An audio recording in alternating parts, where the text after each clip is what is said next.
નમસ્કાર ખેડૂત મિત્રો, સ્વાગત છે તમારું ખેડૂત પરિચય યુટ્યુબ ચેનલમાં। આજે તારીખ 28 મે 2024 ને આજની સવારની હવામાન અપડેટની અંદર માહિતી મેળવીએ તો ગુજરાતની અંદર પ્રી મોન્સૂન એક્ટિવિટીના વરસાદની અપડેટ મેળવીશું, સાથે જ વાવાઝોડાની પણ માહિતી મેળવીશું। તે ઉપરાંત આગામી દિવસમાં તાપમાન કેવું નોંધાશે, પવનની ઝડપમાં થશે વધારો, તો તેની સંપૂર્ણ માહિતી મેળવીશું। ચેનલમાં નવા હોય તો ચેનલને સબસ્ક્રાઇબ કરી દેજો અને વિડીયોને લાઈક આપીને તમામ ખેડૂત ભાઈને શેર કરી દેજો। ગુજરાતની અંદર 2 દિવસથી વાતાવરણમાં પલટો જોવા મળી રહ્યો છે। આગામી 2 જૂન સુધી ગુજરાતની અંદર પ્રી મોન્સૂન એક્ટિવિટીના વરસાદી ઝાપટાને લઈને આગાહી કરવામાં આવી હતી, જેમાં હવે ધીરે ધીરે વાદળછાયું વાતાવરણ જોવા મળી શકે છે અને એમાં પણ કચ્છ, સૌરાષ્ટ્ર અને દક્ષિણ ગુજરાતના દરિયાકાંઠાના વિસ્તારની અંદર પ્રી મોન્સૂન એક્ટિવિટીના ઝાપટા જોવા મળે તેવી સંભાવના છે।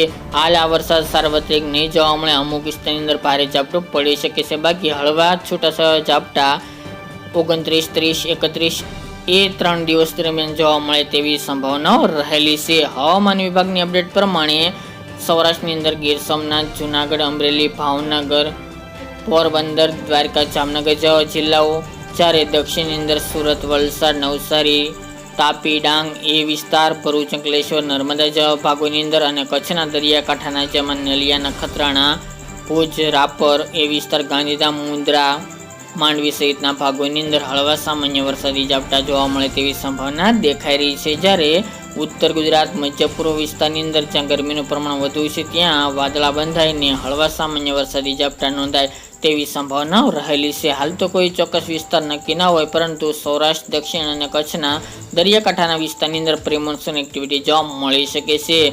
તે ઉપરાંત આગામી જૂન મહિનાના પ્રથમ સપ્તાહની અંદર પણ પ્રી મોન્સૂન એક્ટિવિટીના ભારે વરસાદી ઝાપટાને લઈને પણ આગાહી કરવામાં આવી રહી છે। તેના જિલ્લાવાઇઝ માહિતી આપણે આગામી દિવસમાં જણાવીશું।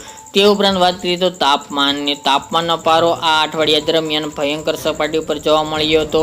45, 46 પ્લસ પણ તાપમાન પહોંચ્યું હતું, પરંતુ હવે ગુજરાતના ખેડૂતોને નિરાશનો સામનો જોવા મળશે, એટલે કે નિરાશની અપડેટ જોવા મળે તેવી સંભાવના છે, કારણ કે હવે તાપમાન 2 દિવસથી ઘટી રહ્યું છે। આગામી હજુ દિવસ દરમિયાન 2 ડિગ્રી આજે પણ ઘટાડો થાય તેવી સંભાવના છે, પરંતુ ગરમી અને ઉકળાટ અને બફારાથી ખેડૂતોને હાલ તો રાહતના સમાચાર જોવા મળતા નથી।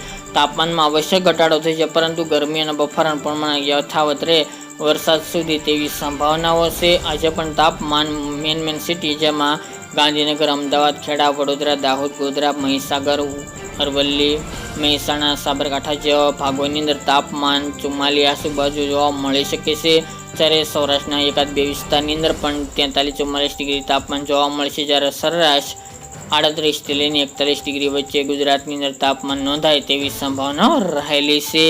તે ઉપરાંત વાત કરીએ તો પવનની ઝડપ ગઈકાલના રોજથી વધી રહી છે। અત્યારે ગુજરાતની અંદર પ્રી મોન્સૂન એક્ટિવિટીની શરૂઆત થઈ જશે, જેના કારણે પવનની ઝડપમાં પણ નોંધપાત્ર રીતે વધારો જોવા મળી રહ્યો છે।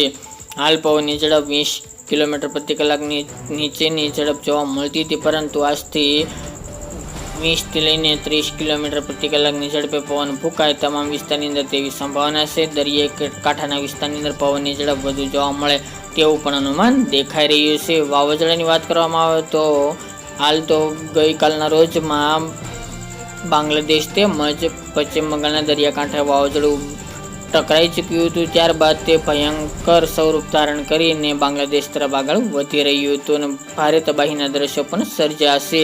ભારે વરસાદ ત્યાં નોંધાયો છે અને હજુ 24 કલાક દરમિયાન વાવાઝોડાની અસર જોવા મળે તેવી સંભાવનાઓ છે। ત્યાં તબાહીના દ્રશ્યો હજુ 24 કલાક દરમિયાન સર્જે તેવી શક્યતા દેખાઈ રહી છે। IMD એટલે કે ભારતીય હવામાન વિભાગે જણાવ્યું છે કે ગુજરાતની અંદર હાલ તો વાવાઝોડાનો કોઈ ખતરો જણાઈ રહ્યો નથી, ફક્ત પ્રી મોન્સૂન એક્ટિવિટી જોવા મળી શકે છે, પરંતુ ભારતના પૂર્વ રાજ્યોની અંદર વાવાઝોડાનો ખતરો યથાવત 24 કલાક દરમિયાન જોવા મળી શકે છે।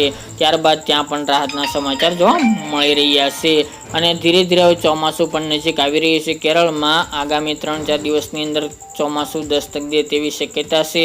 ત્યારબાદ ગુજરાતની અંદર 14-15 જૂન આજુબાજુ દસ્તક દે તેવી પણ સંભાવના રહેલી છે। તો મિત્રો, આ અત્યારની વહેલી સવારની અપડેટ, ફરી એક નવા વિડીયો સાથે મળીશું। આજ માટે આટલું જ।